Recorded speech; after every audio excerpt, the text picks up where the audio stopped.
Hello everyone. If you like my video, please subscribe, like and share it for watching upcoming videos. Thank you. Hello students. I hope everyone is doing well. Today I am going to start a new lesson 2, that is reproduction in plants. So let us start with the lesson. Reproduction. Reproduction means what? Giving rise to young ones of the same kind. This is the easy meaning of reproduction. Let us see the definition. All living organisms produce individual of their own kind, own kind, for the survival of their species, so that generation wise they can live generation wise one after another. This is called reproduction. So reproduction means producing young ones of the same kind. Now reproduction has been grouped into two types. What are the two types? Asexual reproduction and sexual reproduction. Asexual reproduction means what? That only one parent is involved and there is no formation of fusion of male and female sex cells. Female male sex cells are also known as what? Together, gametes. So asexual reproduction is what? Only one parent will be involved and no formation of fusion of the male and female sex cells. That is called asexual. And what is sexual? That is two parents are involved and there is a formation of and fusion of the male and female gametes. Two parents are involved and there is a formation of, so you have to remember the difference between the two, and there will be formation as well as fusion of the male and the female gametes. So first we will learn about the asexual reproduction in plants. So lower organism like bacteria and plants. Bacteria we know it is coming under the both. So lower organism they are. So bacteria and plants, like many of the plants we have learned in the lower class. In class 7 you have learned that algae, fungi reproduce asexually by fission, fragmentation or by formation of spores. So that is reproduce sexually. Asexually, that is by the process of fission, fragmentation or by formation of spores. So in other higher plants, some of the higher plant, vegetative parts of the plant like root, stem and leaf also helps in producing new plants. This is called what? Vegetative propagation.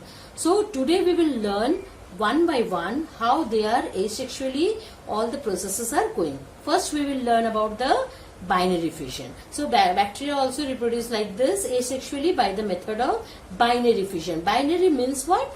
Two. That means they will divide into two. By what? By splitting. Splitting means breakup. In this method, the nucleus splits or divides into two. First the nucleus divide, you can see here also, the picture is there. The nucleus first divide into two and then the two cells will be along with their cytoplasm, they will divide equally.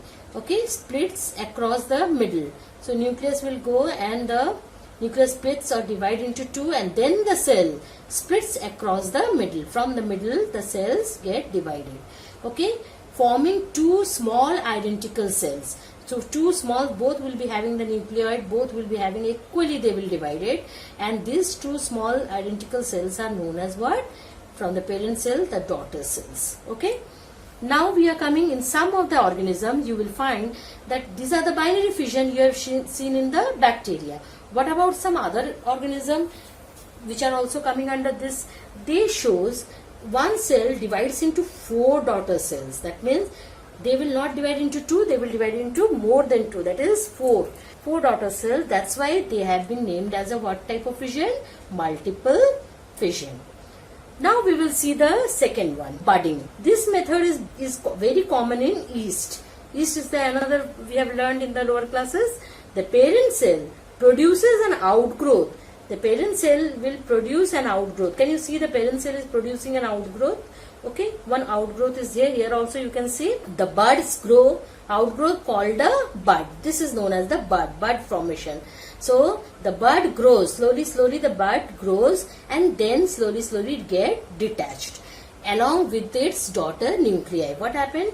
With its nuclei it will get detached. Okay, they will take the nuclei also along with it, and slowly when they will grow and they will get detached along with its, that's why they are named with the daughter nuclei. From where it will get detached? From the parent body, and in this way they will lead a independent life. This formation is known as budding. Now we are coming to the fragmentation. Fragmentation, from the name also it is means breaking into parts. That means in organisms such as Spirogyra, you can see in the figure also that that Spirogyra is an example which are made up of long ribbon-like filaments. You please remember how it look like. You can see here they are long ribbon-like filament. One filament, out of this one filament grow up. Okay, one filament grow little bit longer and then finally it breaks off into 2-3 parts, and these are known as, that breaking of the 2-3 parts are named as a fragments, and each fragment then slowly they regrow as a one individual. That means all the parts will be slowly they will, you can see in the picture also that each fragments are slowly now divided, and each are individually growing as one individual. So this type of reproduction, as they are dividing into fragments, so this by the process is known as what?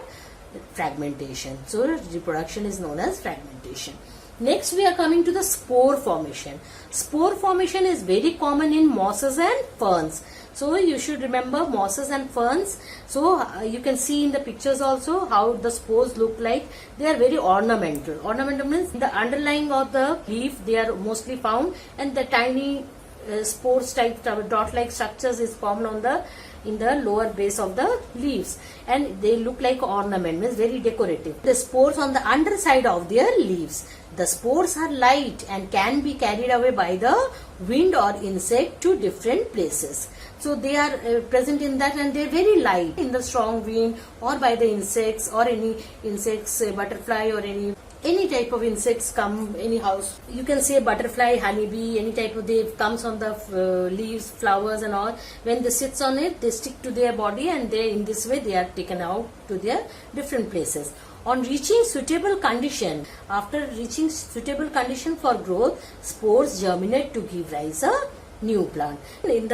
After getting a suitable condition, when they reach to the other places, they again germinate to give rise to a new plants. So these are all the different ways of reproduction by the different category of living organism. Now we are coming to the vegetative reproduction. Vegetative means other parts of the plants will also can take part in the formation of reproduction. Let us see. New plants can be produced by certain parts of a plant like leaf, stem and root. We are going to learn this in details in the next page.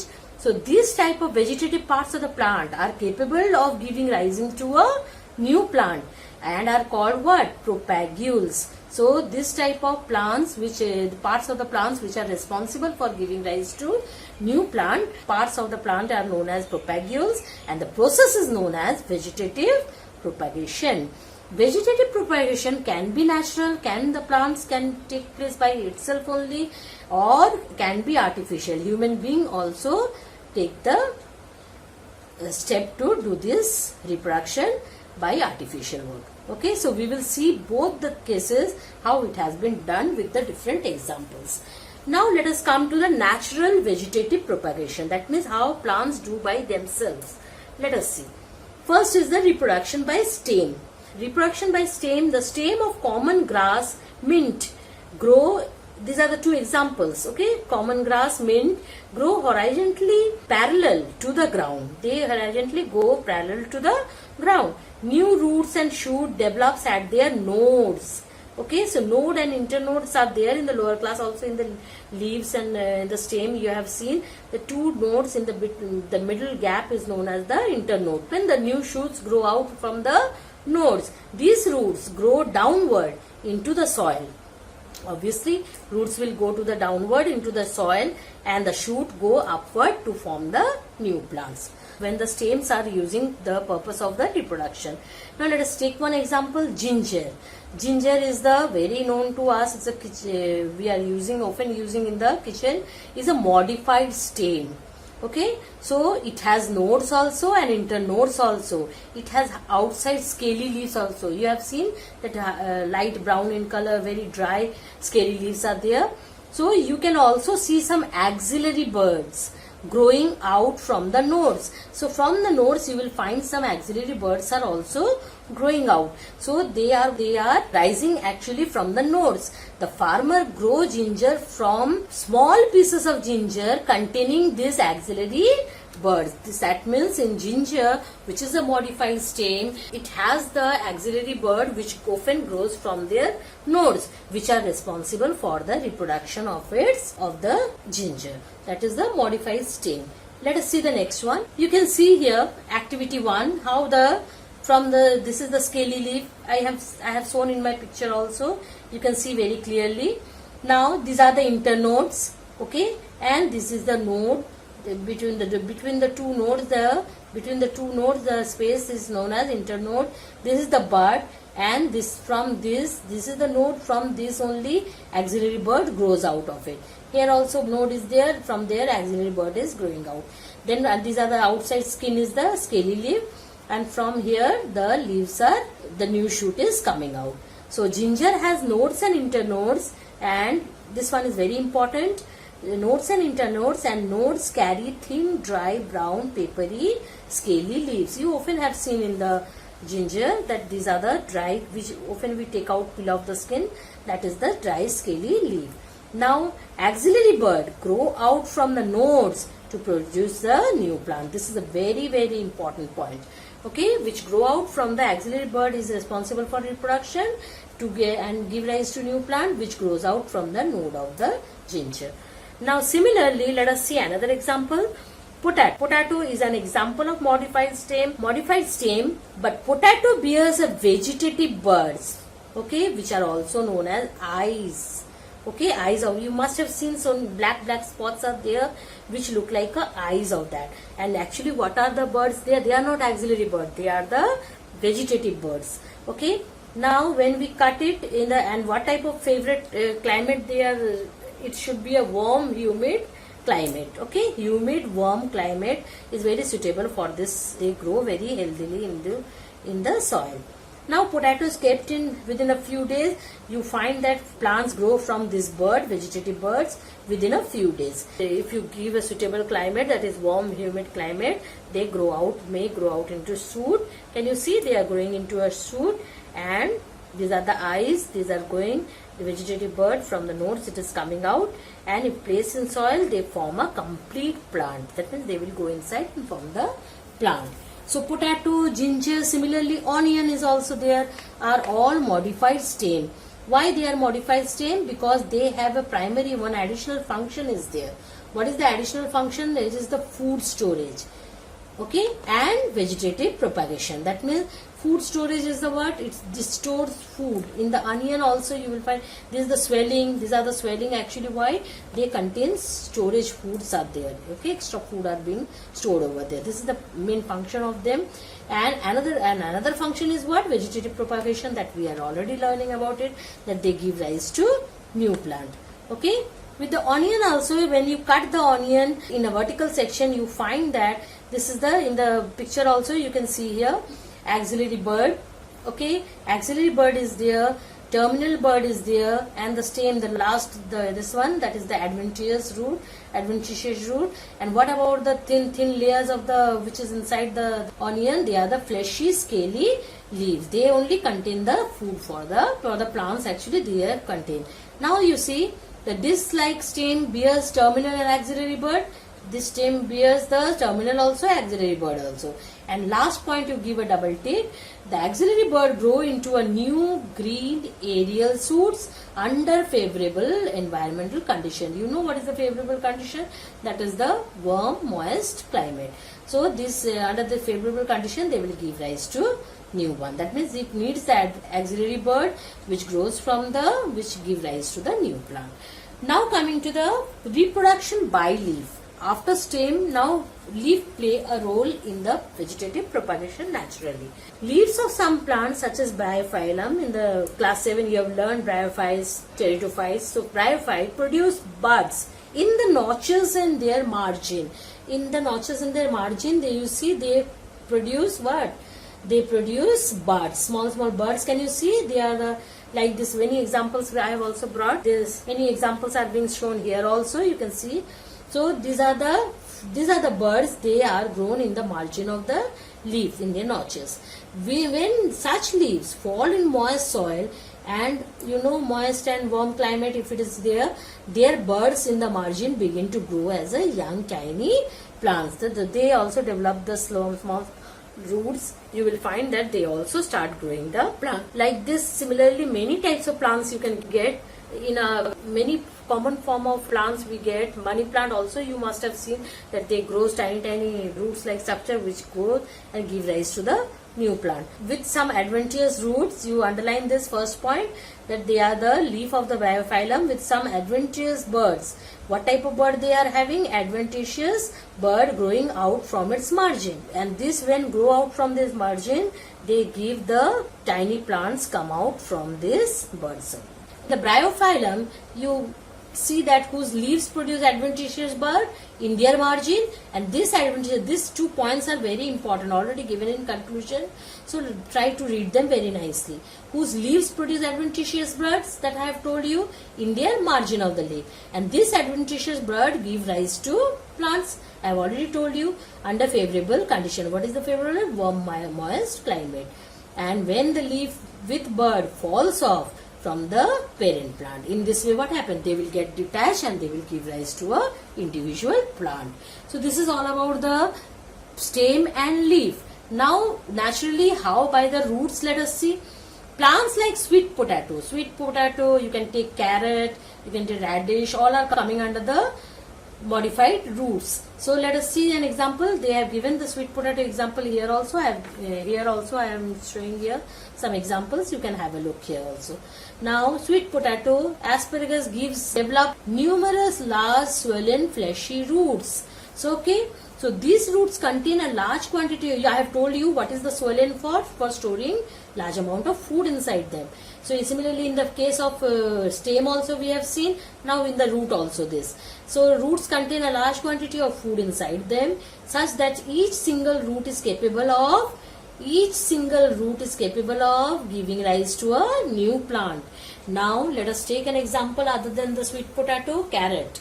It is a taproot. Taproot, you have learned in the lower class, taproot, fibrous root.